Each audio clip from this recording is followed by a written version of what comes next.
À chaque fois que l'homme se pose la question, que ferai-je? Que ferai-je? Dieu lui a déjà tendu la main. Parce qu'il nous connaît mieux que nous-mêmes. Et il sait très bien ce qu'il nous convient.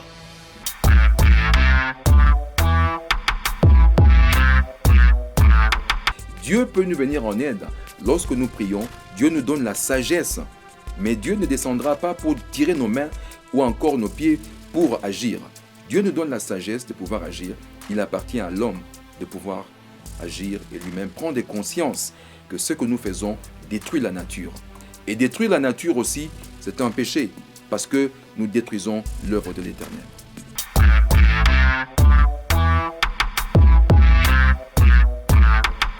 Et maintenant, si la sécurité sociale n'arrive pas à répondre à son problème, c'est là où l'homme se trouve buté, qu'il va chercher à une croyance plus supérieure qu'à celle qu'il a pour trouver la solution à son problème. Je crois que c'est un problème d'échelle de réponse. Parce que l'homme, quand il cherche une première solution qu'il ne trouve pas, il cherche toujours une instance supérieure à l'instance qu'il avait auparavant. Et c'était comme ça, l'aide se présente comme un degré d'échelle. Et c'est pourquoi l'homme, sachant aussi comme Dieu comme étant le dernier degré de l'échelle, c'est comme ça que l'homme intervient toujours en 2 minutes vers Dieu.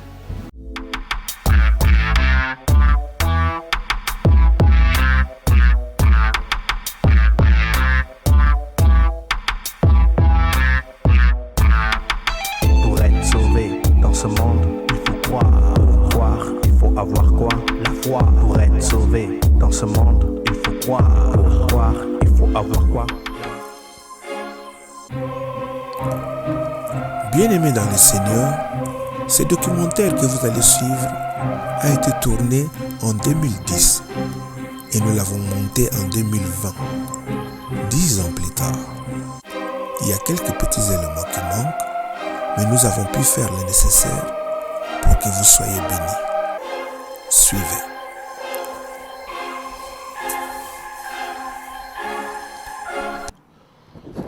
Bien-aimés dans le Seigneur, je vous salue au nom de notre Seigneur Jésus-Christ. Aujourd'hui, nous allons vous entretenir sur un sujet très important intitulé « Dieu est ma sécurité ». La sécurité est un sujet très vaste et nous concerne tous. Dans ce monde où l'insécurité monte en créneau, les dangers nous guettent à chaque pas et personne n'est à l'abri.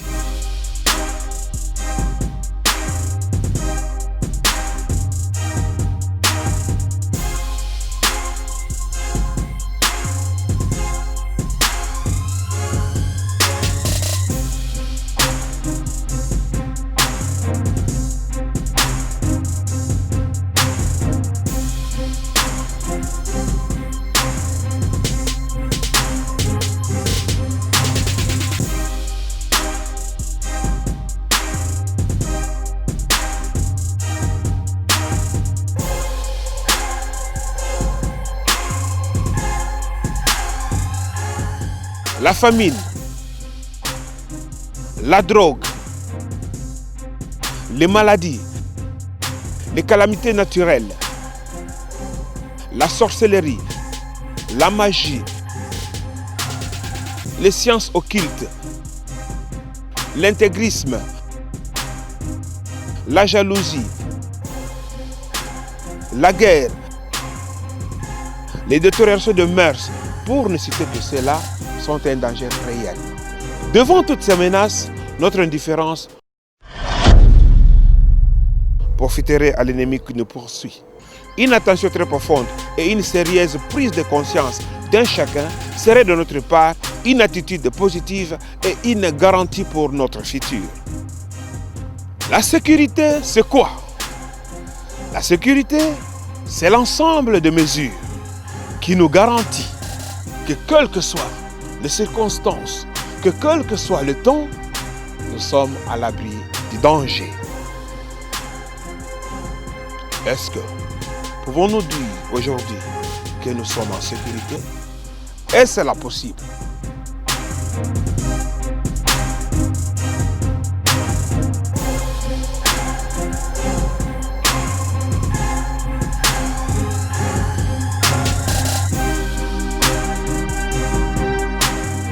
Le monde dans lequel nous vivons traverse des moments difficiles, des périodes extrêmement difficiles, comme vous-même vous le voyez dans les informations. Vous voyez comment il y a eu le 11 septembre aux États-Unis. Vous avez vu également comment le terrorisme a pris de l'ampleur, même en Inde. Ça a été un exemple palpable. Aujourd'hui, le changement climatique, partout, les choses changent. Vous avez des espèces qui meurent et qui finissent tout simplement. Il y a beaucoup de choses. Aujourd'hui également, vous savez qu'il y a un problème énorme sur le plan économique où pratiquement des grands pays sont en récession. En Afrique, vous avez la famine, vous avez des maladies pas possibles qui apparaissent. Donc, dans ce contexte, le monde change, le monde bouge. Et finalement, beaucoup de gens se demandent, est-ce que nous sommes en sécurité ?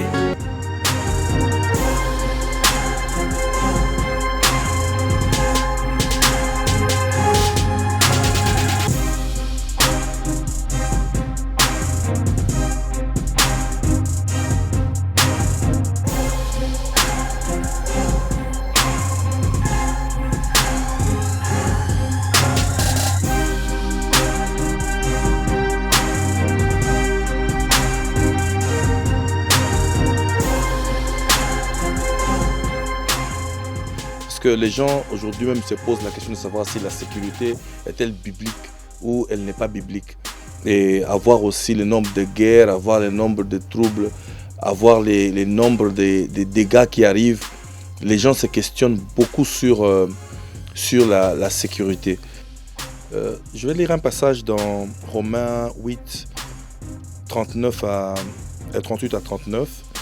La Bible dit « Oui, j'en ai l'absolue certitude, ni la mort, ni la vie, ni les anges, ni les dominations, ni les présents, ni l'avenir, ni les puissances, ni ce qui est en haut et ni ce qui est en bas, ni aucune autre créature, rien ne pourra nous arracher de l'amour de Dieu qui nous a témoigné en Jésus-Christ notre Seigneur. » En lisant ce verset, j'ai juste voulu toucher à certains points, parce que la Bible dit que j'ai l'absolue certitude.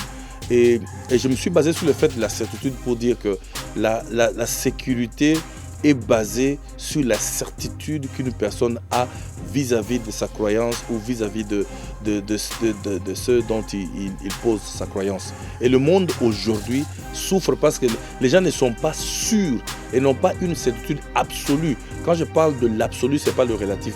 Et quand je parle de l'absolu, c'est-à-dire qu'une assurance ferme de l'amour de Dieu. Parce qu'il dit, j'ai l'absolu que ni la mort, ni la vie, ni les anges, ni les dominations, ni le présent, ni l'avenir, ni les puissances, que rien ne pourra m'arracher de l'amour de Dieu. Je crois que la sécurité commence à s'installer lorsqu'une personne croit fermement que rien ne peut l'arracher ou rien ne peut le retirer de l'amour de Dieu.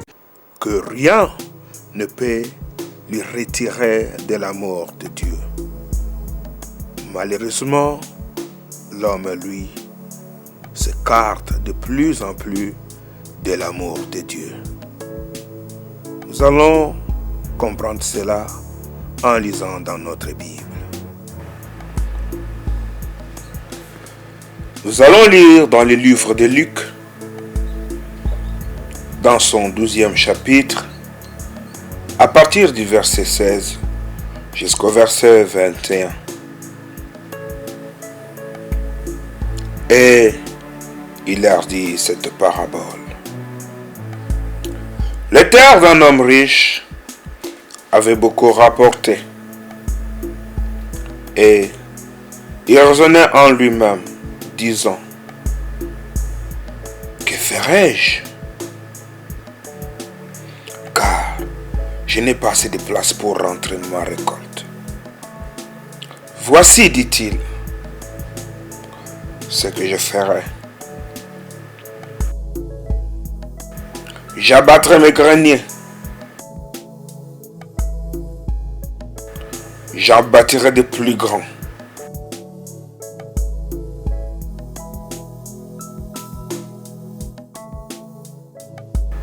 J'y amasserai toute ma récolte et tout mes biens.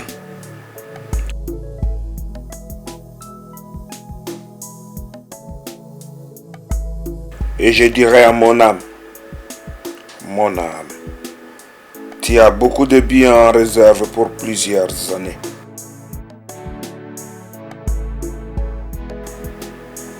Repose-toi. Mange, bois et régis-toi.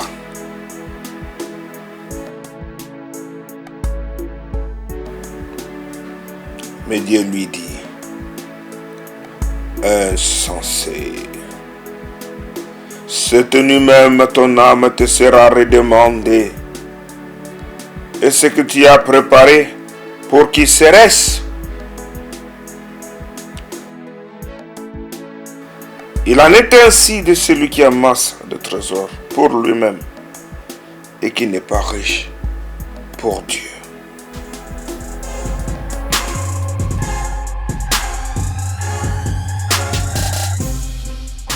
Tout le monde se donne des corvées de travail pour se tailler une place dans la société, pour se faire un nom. Cela n'est pas mauvais. Dieu lui-même nous encourage dans ce sens. Tu mangeras à la sueur de ton front. Cet homme est le rêve de tout homme sur cette terre. Il a beaucoup travaillé. Il est arrivé au sommet de son succès. Il a fait une brillante réussite. La Bible nous dit qu'il n'avait même pas de place pour mettre sa récolte.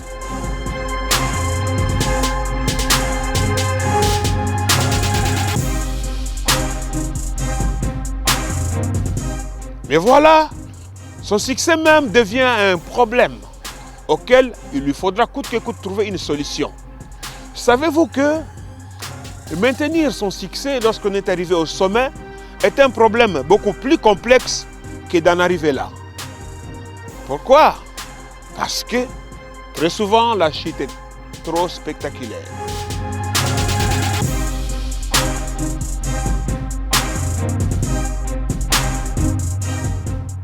La vie est un mélange de moments difficiles et de moments de bonheur.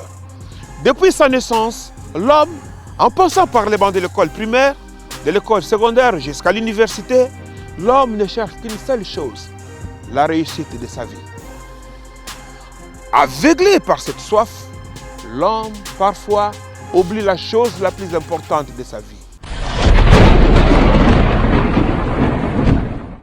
Son Créateur.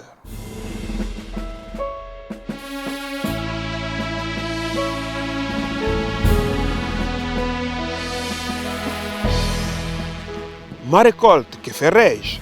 Et je n'ai pas assez de place. Et il y a les voleurs. Et nous savons tous que selon l'évangile de Jean 10, verset 10, qui nous dit que le voleur ne vient que pour dérober, égorger et détruire. Et le voleur ne vient qu'à l'heure où l'on s'entend le moins. D'où les besoins grandissants de se protéger.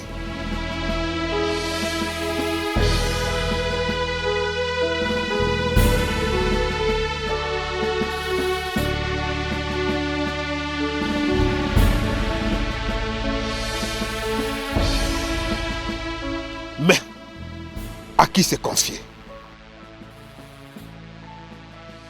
À qui demander conseil? Quelles mesures faudra-t-il prendre? À chaque fois que l'homme se pose la question, que ferai-je? Que ferai-je? Dieu lui a déjà tendu la main. Parce qu'il nous connaît mieux que nous-mêmes. Et il sait très bien ce qu'il nous convient. Tout ce qu'il nous demande, c'est de lui faire confiance. Faire confiance à Dieu, c'est là tous les problèmes de l'homme. Dieu nous parle tantôt d'une manière, tantôt d'une autre, et souvent dans le silence. Mais l'homme préfère le vacarme de la grande ville que de se retirer seul à seul avec son Dieu dans le silence. C'est ainsi que l'homme se confiera facilement à un médecin, à un avocat, à la police, au gouvernement, à un ami, à sa femme, à son mari, à un parent, à tous.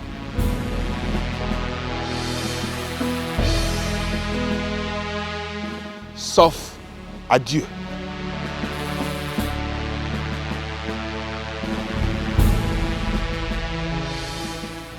Pensons-nous vraiment à Dieu à chaque fois que cette question nous vient à la tête?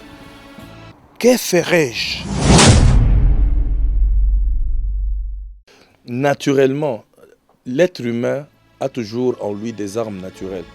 Et ce sont les armes naturelles de l'être humain qui le poussent souvent à trouver une solution à son problème. Parce que quand je me base toujours sur la sécurité ou quand quelqu'un a un danger. Parce que souvent quand un danger se présente dans sa vie, très souvent la notion de Dieu nous échappe toujours. Mais je sais que nous sommes des enfants de Dieu, c'est bien. Mais quand nous voulons répondre à cette question sincèrement parlant, nous dirons que souvent la première chose qui vient de la vie d'un enfant de Dieu, quand il est en danger, naturellement parlant, il recourt à une autre solution que Dieu. Et souvent c'est quand la personne est arrivée au bout, qu'il n'a plus de solution, qu'il recourt à Dieu. Donc l'être humain, aussi longtemps qu'il peut trouver une solution, il ne voit pas encore Dieu. Il voit Dieu quand il n'a plus de solution. Oui, effectivement, c'est ce que nous voyons dans le monde aujourd'hui. Nous voyons dans le monde aujourd'hui que l'homme préfère d'abord commencer à utiliser tous les autres moyens. Et lorsque il arrive vraiment au bout, c'est alors qu'il se retourne et qu'il se dit, bon, je n'ai plus rien à faire, que je me retourne maintenant à ce Dieu ou encore à ce Créateur. Et le plus souvent, lorsque nous nous retournons vers le Créateur, c'est lorsque nous avons déjà épuisé tous nos moyens et nous avons eu des échecs et nous avons souffert dans la vie et passé par des catastrophes, des difficultés énormes, des situations graves. C'est à ce moment-là que nous abandonnons, nous disons, ok, maintenant je n'en peux plus rien, je dois maintenant revenir à Dieu. Effectivement, nous utilisons beaucoup de moyens. Mais la Bible nous dit quelque chose d'assez intéressant. Dieu lui-même nous dit que si vous êtes fatigués, venez à moi, vous tous qui êtes fatigués et chargés. Donc c'est une fois de plus pour dire, Dieu insiste toujours. Au lieu de venir à lui lorsque nous avons épuisé tous les moyens, toutes nos forces, il est bon d'aller automatiquement dans les premiers jours, lorsque vous êtes en difficulté ou en problème, demandez Dieu, regardez Dieu d'abord, il vous donnera automatiquement la solution, avant de pouvoir aller chercher des moyens et d'autres que nous faisons souvent. Et bien souvent, ces moyens que nous utilisons nous amènent à notre perte. Pensons-nous vraiment à Dieu à chaque fois que cette question nous vient à la tête? Que ferais-je? Voilà ce que cet homme a dit. J'abattrai mes greniers, j'abattirai des plus grands, j'y amasserai toute ma récolte et tous mes biens. Voilà comment nous agissons avec notre Dieu à chaque fois que l'occasion nous est donnée de revenir à lui. Nous nous trouvons de belles excuses. Nous nous inventons des raisons tout simplement pour écarter Dieu dans notre parcours. Nous nous lançons dans d'autres projets comme cet homme. Au lieu de revenir à son Dieu, il s'attaque à d'autres projets. L'homme préfère faire chemin seul sans Dieu.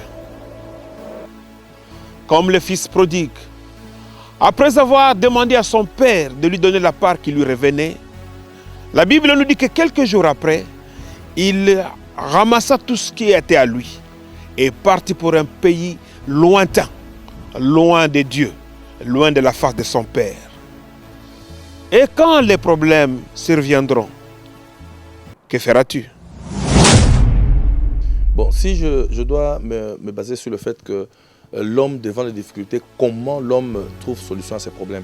Ça dépend aussi de quelles difficultés l'homme rencontre et quelle solution est proposée à la difficulté que l'homme rencontre. Parce que le monde actuel a placé des institutions, le monde actuel a placé des systèmes qui nous apportent un peu la solution à nos problèmes. Parce que je peux dire par exemple que quand quelqu'un se trouve dans un système dans lequel nous sommes ici en Europe, quand un pauvre se présente aujourd'hui dans sa difficulté financière, il a l'assistance sociale, ou je peux dire il a la sécurité sociale.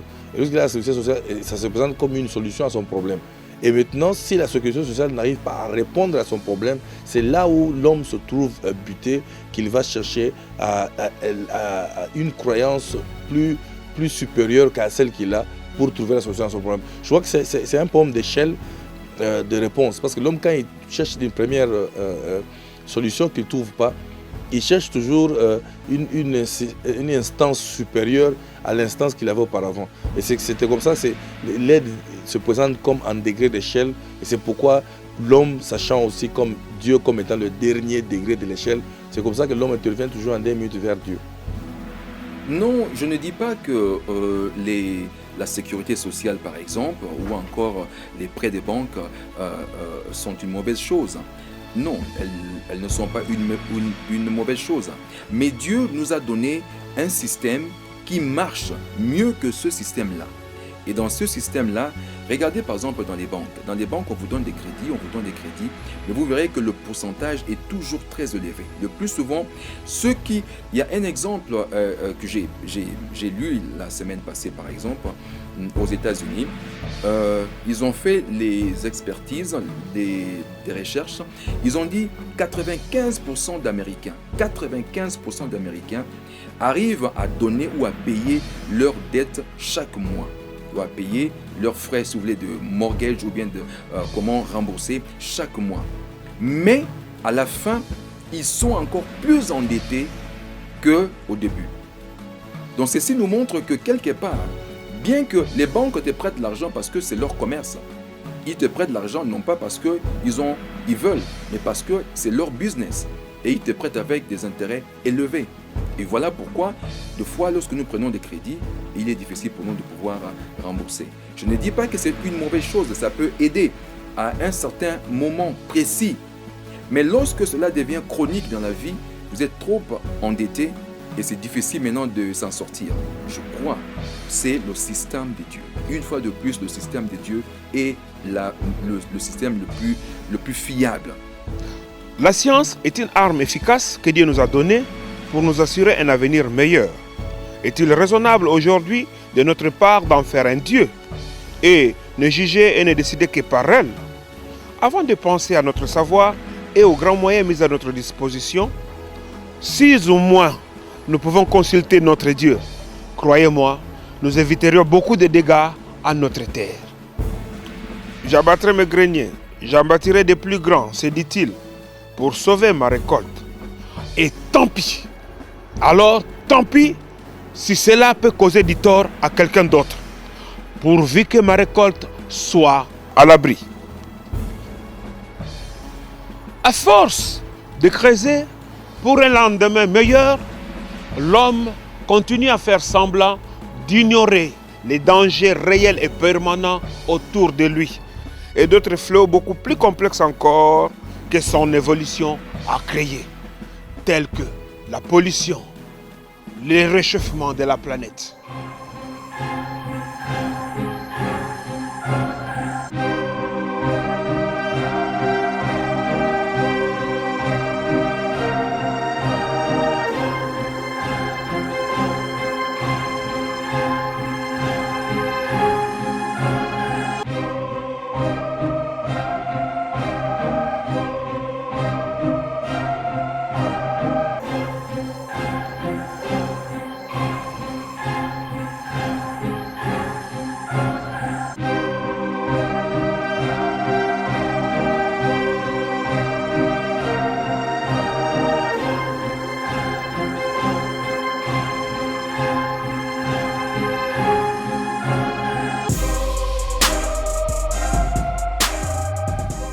La soif de réussir a créé une compétition telle que personne n'accepte d'être surpassé.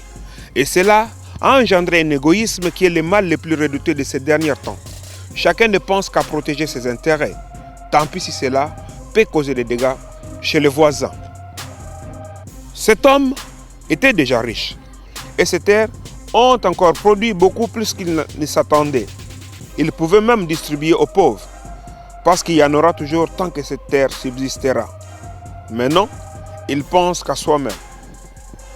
Aujourd'hui, à cause de l'égoïsme, la Terre tout entière est menacée par ces problèmes du réchauffement de la planète. Est-ce que pouvons-nous dire que nous sommes en sécurité par rapport à cela? L'homme est-il capable de trouver la solution à ce mal? Est-ce que Dieu peut-il nous aider et nous en sortir de cette insécurité? Oui, est-ce que Dieu peut trouver une solution à ce problème avec l'évolution de la science telle que nous voyons, qui a causé et qui cause encore beaucoup de problèmes. Est-ce que Dieu peut trouver la solution à cela? C'est une question assez pertinente aussi. Mais essayons un peu de revoir la situation ou poser la question d'une autre manière. Qui a besoin réellement que le monde soit vraiment une terre habitable et agréable? Ce n'est pas Dieu, mais c'est plutôt l'homme. Donc il appartient à l'homme de faire le nécessaire pour rendre cette terre réellement habitable et bien. Est-ce que Dieu peut nous aider à faire cela? Oui, Dieu nous a donné la sagesse. La fois dernière, nous avons vu, même la conférence de Kyoto a demandé aux États-Unis, par exemple, de couper un peu la diminution, de faire en sorte qu'il y ait une diminution de l'émanation, si vous voulez, des gaz à effet de serre dans la nature. Les États-Unis ont dit non, parce qu'ils ont trouvé que ça pouvait avoir des conséquences sur leur industrie, par exemple. Alors, vous voyez déjà, à ce moment-là, c'est l'homme qui met lui-même une barrière devant son problème. Ce n'est pas Dieu, alors que Dieu nous a donné la sagesse. Si vous allez aujourd'hui dans des pays tels que le Congo, la RDC, où les gorilles sont en train d'être tués chaque jour en masse, et vous demandez, dans quelques années, nous n'aurons plus d'espèces de gorilles dans les montagnes du Kivu, par exemple. Alors qu'il a été demandé, l'ONU même a demandé à ce que l'on puisse cesser cela, mettre de garde pour que ces choses ne puissent plus arriver. Malgré cela continue, les gens continuent toujours à tuer ces gorilles. Les braconniers aussi tuent encore des éléphants et tout le reste. Vous voyez que c'est l'homme lui-même qui doit d'abord commencer par prendre des responsabilités pour pouvoir enrayer d'abord le mal que nous avons ici. Avec la science, l'évolution de la science, la technologie et bien d'autres choses, aujourd'hui, nous ne savons plus où donner la tête. Chaque produit qui sort, c'est un produit qui arrange peut-être l'homme, mais qui est en défaveur à la nature. Donc c'est à l'homme de prendre les voies ou encore la conscience de pouvoir faire en sorte que ces choses puissent finir. Dieu peut nous venir en aide. Lorsque nous prions, Dieu nous donne la sagesse, mais Dieu ne descendra pas pour tirer nos mains ou encore nos pieds pour agir. Dieu nous donne la sagesse de pouvoir agir. Il appartient à l'homme de pouvoir agir et lui-même prendre conscience que ce que nous faisons détruit la nature. Et détruire la nature aussi, c'est un péché, parce que nous détruisons l'œuvre de l'Éternel. Et je pense que ce que je répondrais, je dis, quand nous entrons dans la nature de Dieu pour voir le problème de réchauffement de la planète et voir si l'homme... Je pense que l'homme n'aboutira pas avec le problème de réchauffement de la planète. Ça c'est mon avis. Et je pense aussi que quand nous parlons de Dieu dans la réponse à une solution, tout ce que moi je sais, c'est que Dieu est omniscient. Il sait tout et il connaît tout et il a la réponse à tout. Je pense que Dieu ne peut pas manquer une solution à un problème, tout en sachant que celui, le créateur, et lorsqu'il a créé, c'est lui qui a appelé toutes choses à l'existence. Et je pense que rien ne peut lui échapper et rien ne peut échapper à son contrôle. Et s'il faut une solution à ce problème, il n'y a que Dieu qui peut trouver la solution à ce problème, le réchauffement de la planète. Dieu a la solution à tous les problèmes. Est-ce cela tout ce qu'il faut? Oui, effectivement, Dieu a la solution à toutes choses. Une fois encore, comme on dit, Dieu a la solution à toutes choses. Mais c'est comme nous disons aujourd'hui, lorsque vous avez un enfant, vous êtes en train de le protéger, bien sûr, vous faites tout pour que l'enfant grandisse dans de très bonnes conditions. Mais si à un certain moment, l'enfant se rebelle, malgré l'effort que tu fais ou tu as fait depuis sa jeunesse, l'enfant à un certain moment se rebelle complètement. Il sort même de la maison. Tu n'as plus d'emprise sur cet enfant et tu te demandes s'il va revenir. Tu lui demandes de revenir, tu lui donnes les conseils qu'il faut, mais il ne veut pas. À un certain moment, l'enfant va et tombe dans un trou, dans une difficulté, dans un problème. Voyez-vous, est-ce que la faute appartient à Dieu? Parce qu'il a fait le nécessaire. Pourtant, le papa à la maison a tout ce qu'il faut pour garder cet enfant. Mais l'enfant n'arrive pas à rester toujours en contact avec son père. Dieu a la solution à toutes choses. Mais Dieu dit, demandez, frappez, et on vous donnera, on ouvrira et vous recevrez. Et il dit même encore plus loin, il dit, lorsque vous demandez, croyez que vous l'avez reçu et vous le verrez s'accomplir. Est-ce que le problème encore, c'est des dieux? C'est notre problème, notre responsabilité, surtout à l'homme qui a la responsabilité de gérer, de garder, de cultiver cette terre que Dieu lui a donnée. L'autorité de garder cette terre, Dieu lui a donnée et c'est à l'homme d'exercer cette autorité. Aujourd'hui encore, l'homme continue à creuser l'écart entre lui et Dieu. Et poussant sa folie très loin, il pense qu'il est le maître de son âme. Il dit, je dirai à mon âme, repose-toi, mange et bois. Est-ce que réellement l'homme a le pouvoir sur son âme? Bon, je dirais que l'individu, si je dois bien voir, l'individu ne peut pas assurer la sécurité de son âme. Des fois, il se présente certaines mesures de sécurité naturelles qui peuvent se présenter devant l'individu, mais il est très difficile pour moi, sans Dieu, d'assurer la sécurité de son âme. Ce que je dirais, je ne pense pas que l'homme peut assurer la sécurité de son âme. Si je dois être sincère avec moi-même, parce que je ne pense pas que l'homme peut assurer la sécurité de son âme. Parce que c'est comme si je dirais que l'homme peut assurer la sécurité. Quand je vois dans l'âme, je vois le siège des émotions, des sentiments. Des fois, il n'est pas facile à l'homme d'assurer la sécurité de ses propres sentiments. L'homme est-il maître de sa vie? Ça, c'est une question que nous pouvons répondre simplement au travers de la parole de Dieu. La Bible nous dit d'abord que c'est Dieu qui a créé l'homme. Dieu a créé l'homme et il a mis le souffle. Cela voudrait dire que l'homme en soi, lui-même, n'est pas maître de son âme. Il n'est pas maître. La seule raison, la preuve, si nous prenons sur le plan, peut-être que certains diront, oui, vous parlez toujours de la Bible, mais prenons un peu des exemples naturels. Quelqu'un dans le monde, chacun, par exemple, vous trouverez, nous sommes tous différents.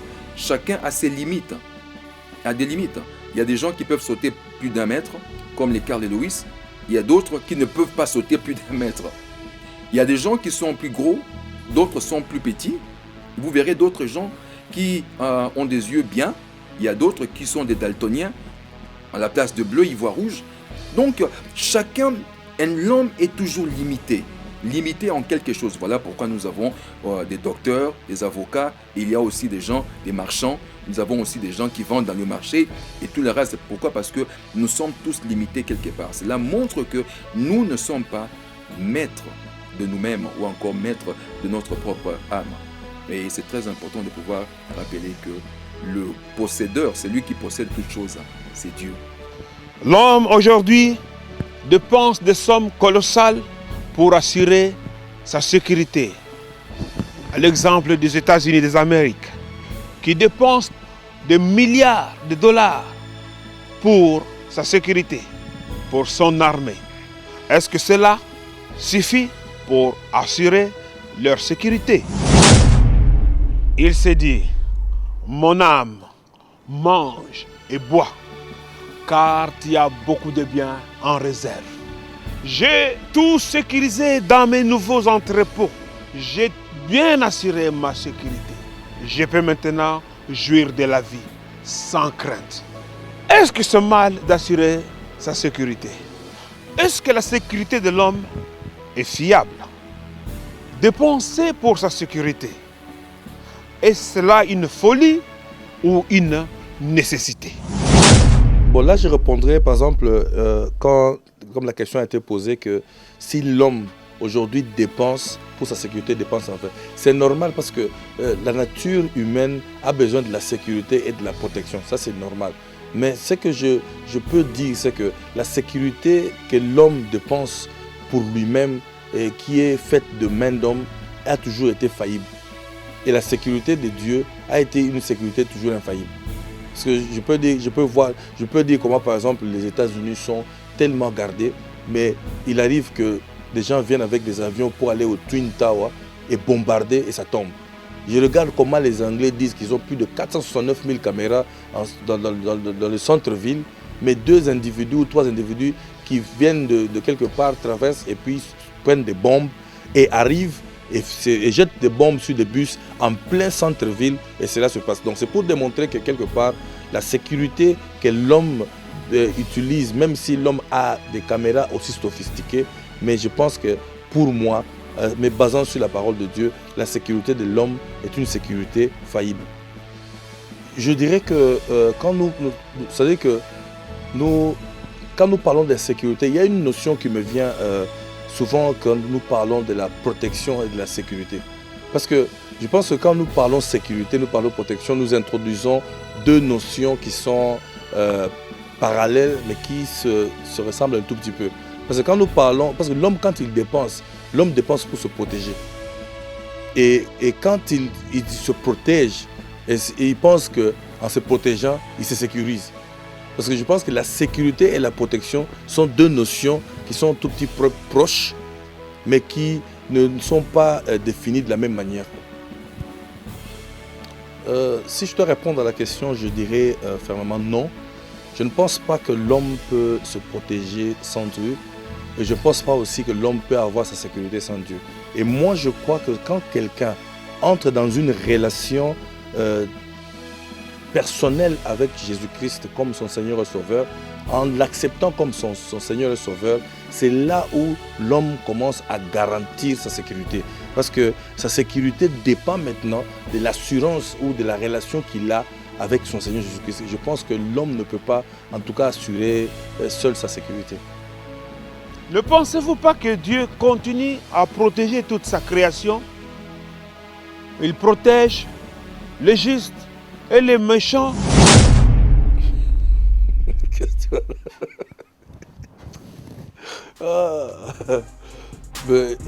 C'est une question qui est vraiment très très complexe et qui peut susciter beaucoup de réponses et plusieurs manières d'aborder la chose. Mais je pense que moi je pense que la protection de Dieu est pour tout le monde premièrement parce que Dieu protège tous ses enfants. Il y a tout un tas de versets que je peux, peut-être par faute de temps, je peux énumérer plusieurs versets. Mais nous savons que la protection de Dieu est pour tous ses enfants. Que l'homme que Dieu a créé a la protection de Dieu. Parce que je sais que quand je me réfère à un verset de la Bible qui dit que Dieu n'aime pas la mort d'un pécheur, mais il aime que celui-là se repente et vive. Je pense que le souhait de Dieu n'a jamais été quelqu'un demeure méchant, jamais. Donc je crois que quelque part, si Dieu ne souhaite pas que celui-là prospère dans le mal et il veut qu'il se repente pour qu'il vive, donc c'est pour dire que la protection de Dieu est sur tout le monde et la protection de Dieu est sur toutes ses créatures. Dieu protège-t-il le juste et le méchant qui prospère, qui continue de prospérer dans le mal? Je dirais que la question est assez vaste. Bien sûr, Dieu assure la protection du juste, ça c'est connu. Nous avons vu que Dieu accorde la sécurité dans notre demeure. Quant aux méchants, j'ai lisé un passage assez important aussi. Je crois que je peux encore lire cela parce que la parole de Dieu nous dit quelque chose d'assez intéressant dans le livre des psaumes. Là aussi, lorsque nous regardons, nous voyons que Dieu lui-même est en train de nous parler. Lisons un peu ce passage. Le verset 17 dans le chapitre de Psaume, chapitre 9 de Psaume, le verset 17. La Bible nous dit « L'Éternel se montre, il fait justice, il enlace le méchant dans l'œuvre de ses mains. » Il enlace les méchants dans l'œuvre de ses mains. Cela voudrait dire que l'Éternel lui-même prend l'œuvre du méchant, il en fait de fil et il enlace, il attache les mains de la personne.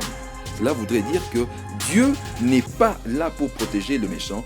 Dieu protège le juste parce que c'est le juste qui l'intéresse. Mais la prière que le méchant peut parler ou encore peut dire pour faire que Dieu puisse descendre et agir dans sa vie, c'est tout simplement une prière de repentance. Mais Dieu protège le juste et il donne au méchant la rétribution qui lui est due par rapport à son mauvais travail. C'est ça qui est important. Bien que nous sommes tous dans le monde, Dieu a créé l'homme, le méchant comme le pauvre, ou bien encore comme le juste, parce que Dieu a créé l'homme, il a dit le soleil et la lune est là au-dessus de nos têtes, elle sort sur le méchant comme sur le bon. Nous sommes tous, c'est sa création, comme les arbres, les oiseaux et tout le reste. Mais il protège le bon, le juste, et il donne au méchant sa rétribution. Je crois que c'est ça la vraie différence que nous devons faire.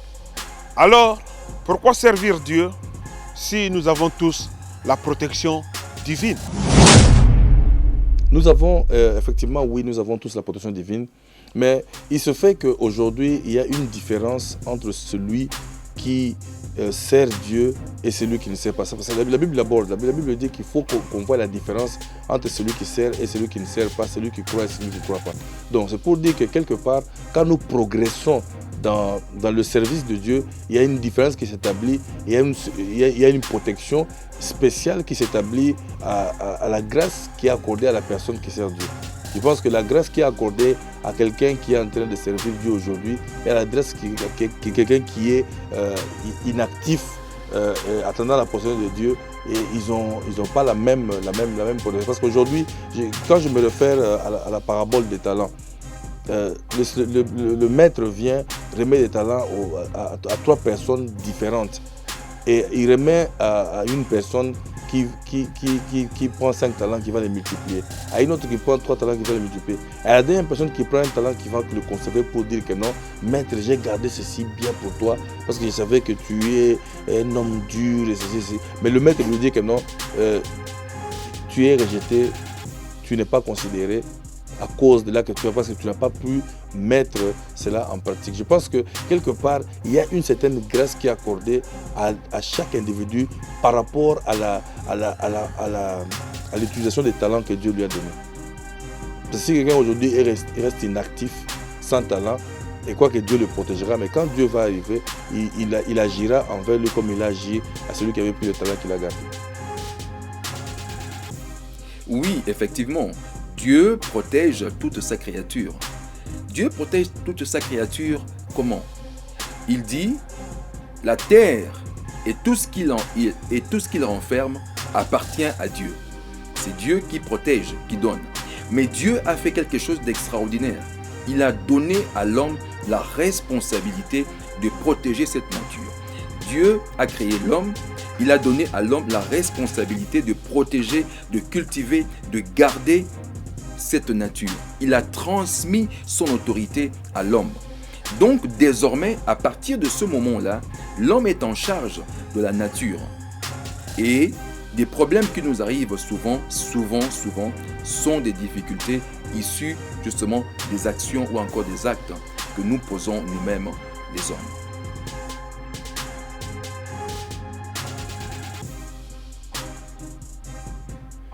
Mon dernier mot concernant ce sujet, pratiquement, c'est d'abord remercier tous ceux qui nous suivent, tous ceux qui ont eu à nous suivre maintenant. Nous vous bénissons vraiment dans le nom de Jésus-Christ. Mais, comme nous venons de dire, bien aimé, la sécurité ne peut venir que du Seigneur. Il n'y a que Dieu qui peut nous apporter cette sécurité fiable et solide et fondamentale. Dans nos maisons, dans nos foyers, dans nos business, dans nos affaires, dans nos travaux, partout, même dans nos études, il n'y a que Dieu. Et ensuite, nous devons savoir que rester à la maison pour dire que oui, je prierai à la maison parce qu'à l'église, on m'a déçu, parce que ceci dans tel groupe, on m'a déçu, je vais rester à la maison. Ce n'est pas une solution car le salut est personnel. Il faut rechercher là où il est important de pouvoir s'assembler avec les autres et prier.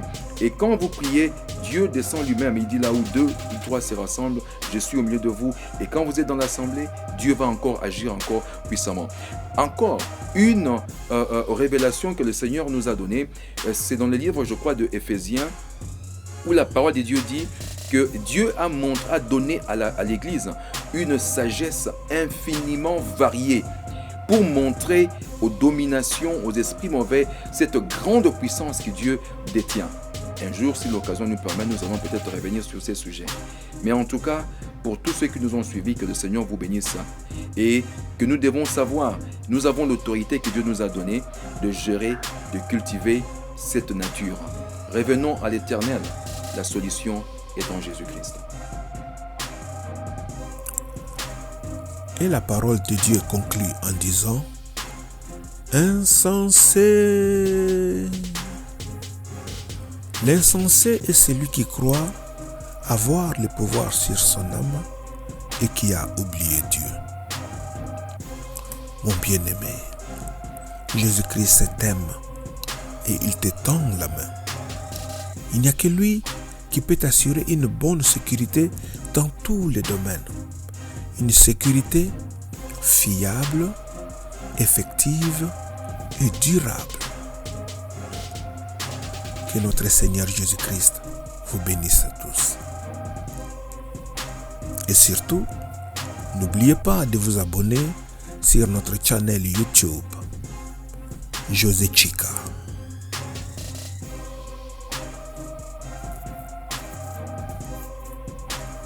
Merci.